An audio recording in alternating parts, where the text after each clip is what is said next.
A'udzubillahi minasyaitonirrajim. Bismillahirrahmanirrahim.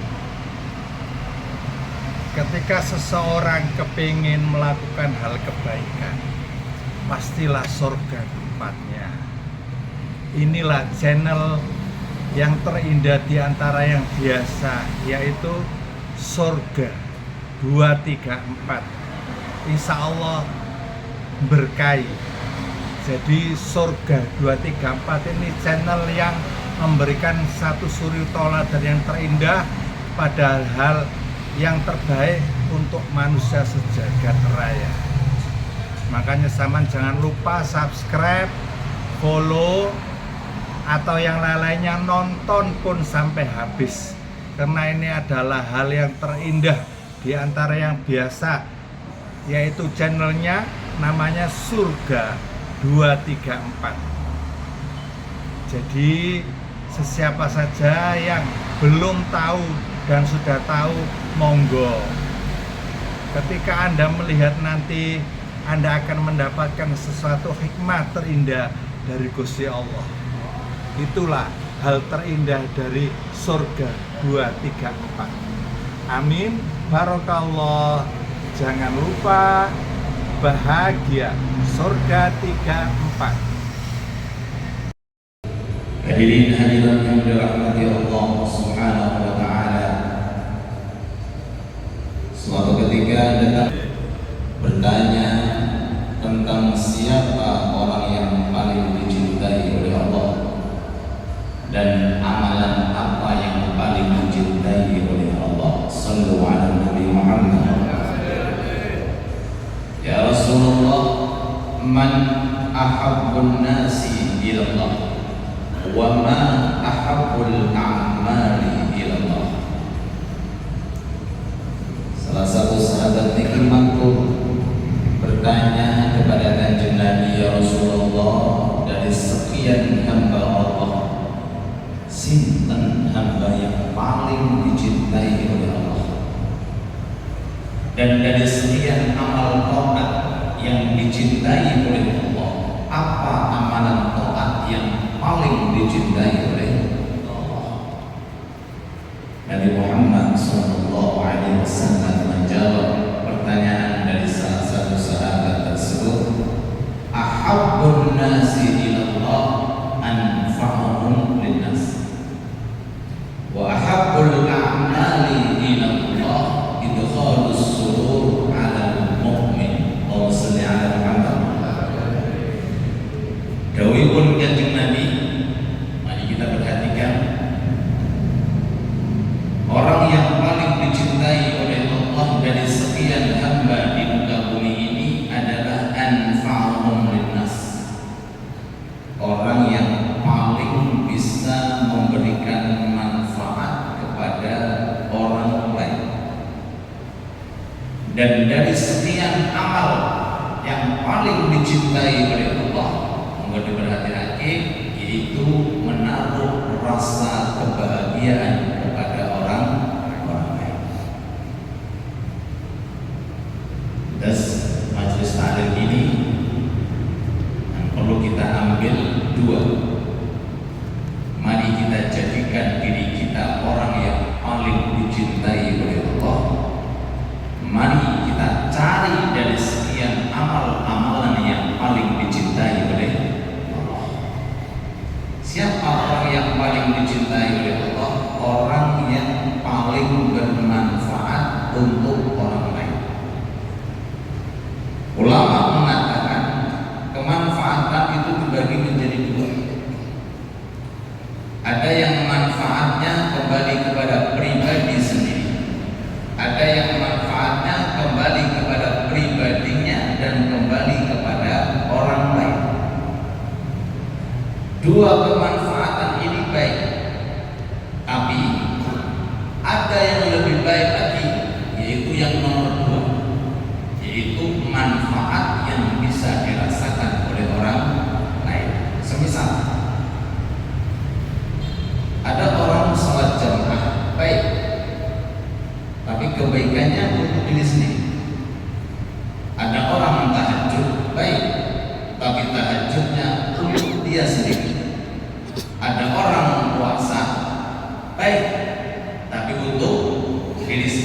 bahkan haji dan umroh pun baik, tapi untuk sendiri.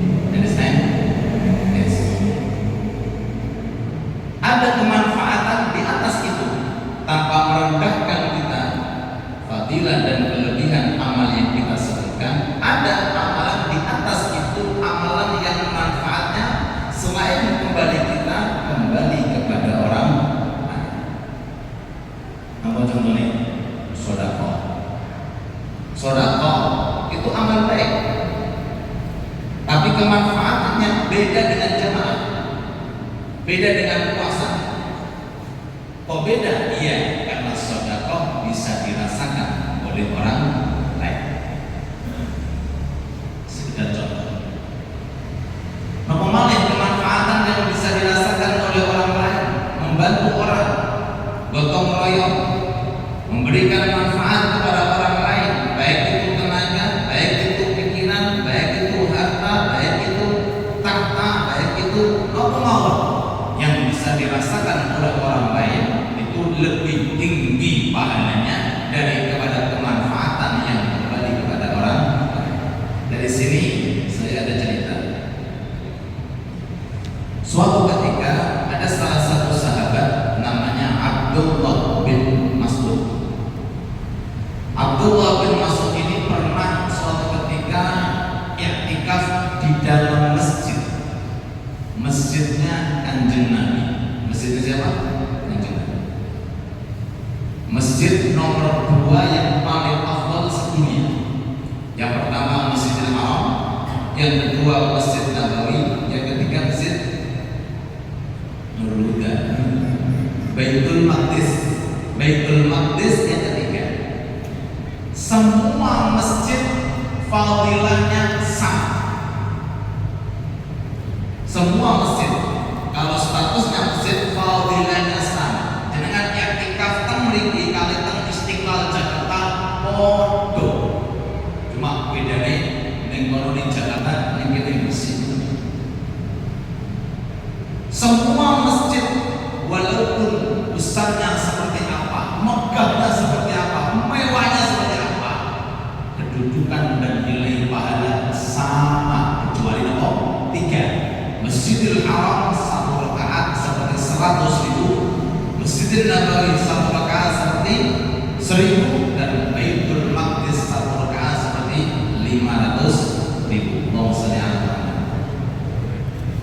Abdullah bin Mas'ud saat itu sedang i'tikaf di Masjid Nabawi. Jadi kalau dihitung sama dengan 1.000 i'tikaf di masjid kita. Masya Allah, di tempat saya i'tikaf. Satu kali i'tikaf di Masjid Nabawi seperti 1.000 i'tikaf di selain Masjid Nabawi. Masuk Abdullah bin Mas'ud ini sahabat di dalam masjid. Gak lama kemudian datang seseorang menghampiri beliau minta bantuan. Wahai imam, saya butuh hajat. Saya ada hajat, saya perlu bantuan. Bisa bantu enggak? Seketika itu Abdullah bin Mas'ud keluar dari masjid meninggalkan i'tikaf. Padahal itu ibadah. Dan bukan sekedar ibadah, i'tikaf di Masjid Nabawi, rela meninggalkan masjid demi untuk membantu hajatnya seorang. Ketika beliau bangun dari masjid, lalu kemudian orang-orang di sekitarnya menghampiri lalu berkata, wahai imam, ini i'tikaf. Ini merupakan kemuliaan Anda di Masjid Nabawi. Kenapa Anda keluar dari masjid demi untuk memenuhi hajat fulan bin fulan? Beliau sahabat Abdullah bin Mas'ud dawuh, aku pernah mendengarkan hadis dari pemilik kuburan ini. Yang dimaksud siapa? Sinten yang dimaksud pemilik kuburan? Nabi Muhammad SAW.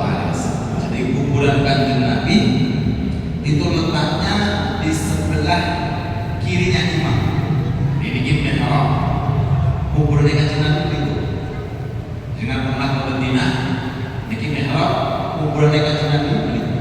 Beliau matur, aku pernah mendengarkan dari pemilik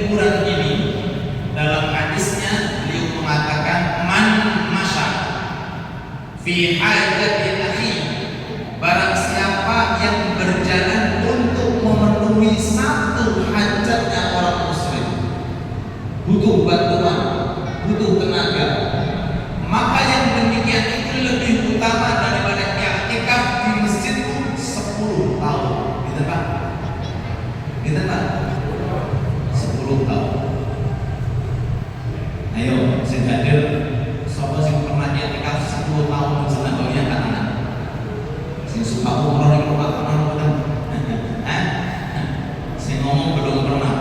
Ini adalah orang i'tikaf 10 tahun di Masjid Nabawi.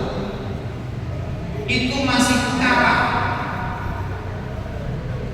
Artinya kalah masih di bawah nilai pahala satu hajat yang kita qodoi, yang kita lakukan, yang kita penuhi dari hajat-hajatnya orang-orang di sekitar kita. Karena sering saya sampaikan, kadang-kadang di acara nikah atau di acara khitanan atau di acara apa tertentu, kadang-kadang ya Allah mengadakan acara yang hadir bisa dihitung 1, 2, 3, 4, 5. Kenapa? Karena belum tahu fadilahnya. Satu hajat walimah, satu hajat khitanan, satu hajat undangan, satu hajat yang kita penuhi itu lebih utama dengan umroh. Lu juga gini, umroh dan Masjid Nabawi 10 tahun dengan i'tikaf. Allahumma sholli ala Muhammad. Jadi amalan taat itu bukan dilihat dari segi besarnya taat, bukan, tapi dilihat dari segi di mana taat ini memberikan manfaat kepada sekitar kita. Allahumma sholli ala Muhammad. Mudah-mudahan tenaga kita bermanfaat, umur kita bermanfaat, harta kita bermanfaat. Amin ya rabbal alamin. Yang kedua, ini contoh daripada orang yang hidupnya bermanfaat. Monggo jenengan patusi. Jangan sekedar kita mengandalkan amalan yang manfaat untuk kita. Saya dengan banyak tahajud, saya dengan banyak puasa, saya. Tapi ada yang lebih saya, ada yang lebih utama. Apa itu? Ajak-ajak tiang masjid. Maksudnya ajak-ajak tiang ke majelis taklim. Ajak-ajak tiang supados melakukan amal soleh. Suatu ketika Rasulullah matur datang malaikat Jibril, ya Rasulullah, boleh saya tahu pahala Umar bin Khattab ini seperti apa? Umar bin Khattab khalifah kedua di bawah sahabat Abu Bakar. Yang ditanyakan oleh Kanjeng Nabi ini tentang Umar bin Khattab, dereng Abu Bakar. Abu Bakar khalifah yang pertama radhiyallahu anhu, baru kemudian Umar radhiyallahu anhu. Rasul tanya kepada malaikat Jibril, wahai Jibril, aku tanya, kira-kira ganjaran Umar bin Khattab yang disiapkan oleh Allah itu kira-kira seberapa besar dan banyaknya? Malaikat Jibril itu, ya Rasulullah, umurnya Nabi Nuh itu pinten tahun? Berapa tahun Pak? Pinten? 1000 kurang 50. 1000 kurang umur pulau jenengan kira-kira berapa ratus atau berapa ribu? Menengah kita itu berapa puluh menengah? 1000 tahun kurang 50, 950 tahun hidupnya Nabi Nuh. Malaikat Jibril matur, ya Rasulullah, masa 950 tahun kalau digunakan nulis pahalanya Umar enggak cukup. Apa? Enggak cukup. Dengan cek, gadai kertas, pulpen, mulai muncul fajar dengan tulis sampai terbilang matahari, kira-kira berapa lebih? Itu baru setengah hari, 1 hari. Ini 950 tahun. Malaikat semuanya sibuk nyaketi pahala Umar bin Khattab masih kurang. Ini riwayat. Padahal Umar bin Khattab itu dahulu kala jahiliyah, masuk Islamnya itu baru-baru saja, bukan dari awal masuk Islam. Jadi ngicipi kenikmatan Islam itu cuma beberapa puluh tahun. Bukan kata kita dengan dari awal kecil sudah Islam. Umar bin Khattab dulu di zaman jahiliyah musyrik, baru masuk Islam, meninggal dunia umurnya cuma 63 tahun. Ratus perkataan pahala dan ganjaran yang disiapkan oleh Allah. Bahkan sebagian riwayat, begini salah satu pun kitab, ini pun kitab Nasaihul Ibad, syarahnya Syekh Umar Nawawi Al-Jawi dikutip, ya Rasulullah, ketika ditanya malaikat Jibril, tunjukkan aku pahala Umar bin Khattab. Jibril matur, ya Rasulullah, jikalau lautan dunia dijadikan bintang, pepohonan dijadikan sebagai pulpen, digunakan untuk menulis pahala Umar, enggak cukup. Enggak ngomong. Depan pulau lagi ayat. Kalau seandainya saya ibaratkan tinta, gak menulis mentekin berapa kertas. Iki loh Pak, Toyo. Kalau seandainya dengan bayangkan tinta, dengan gambar nulis, kira-kira menghabiskan berapa kertas. Ini kekuatan malaikat yang menulis pahala. Sekian tinta yang berupa lautan tersebut dan pepohonan sebagai pulpen masih kurang. Saking katai pahala yang disiapkan oleh Allah untuk sahabat setan Umar bin Khattab. Rasul lalu kemudian melanjutkan, itu pahala Umar, Jibril, pahala Abu Bakar, ini khalifah yang kedua. Kalau pahala Umar, pahala Abu Bakar seperti apa? Jibril jawab dengan singkat, maaf ya Rasulullah, Umar bin Khattab asetnya Abu Bakar.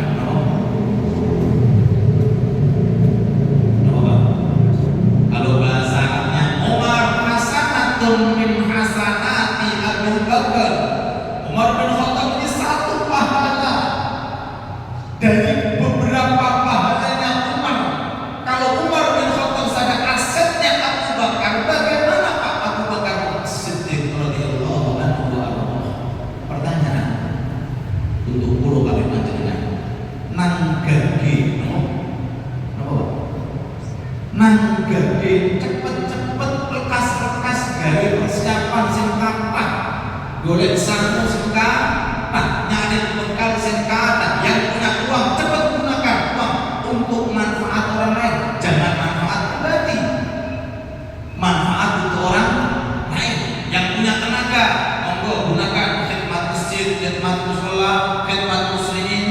Yang punya waktu gunakan untuk memberikan manfaat kepada orang muslim dan seterusnya. Mudah-mudahan waktu kita diberkahi oleh Allah. Mudah-mudahan harta kita diberkahi oleh Allah.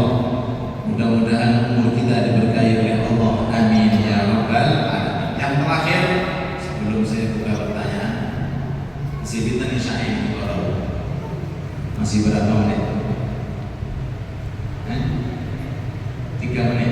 Oke.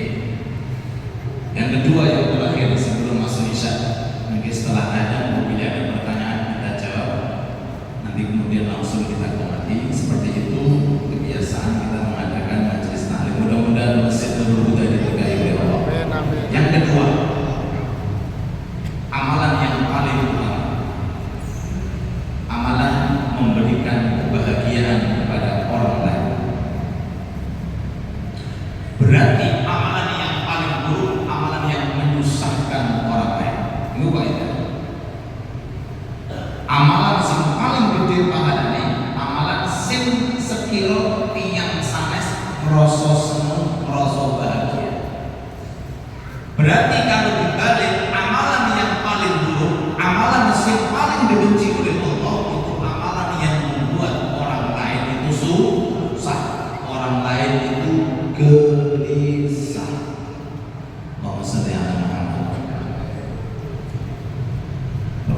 Pernah saya sampaikan, barang siapa dalam hadis yang pernah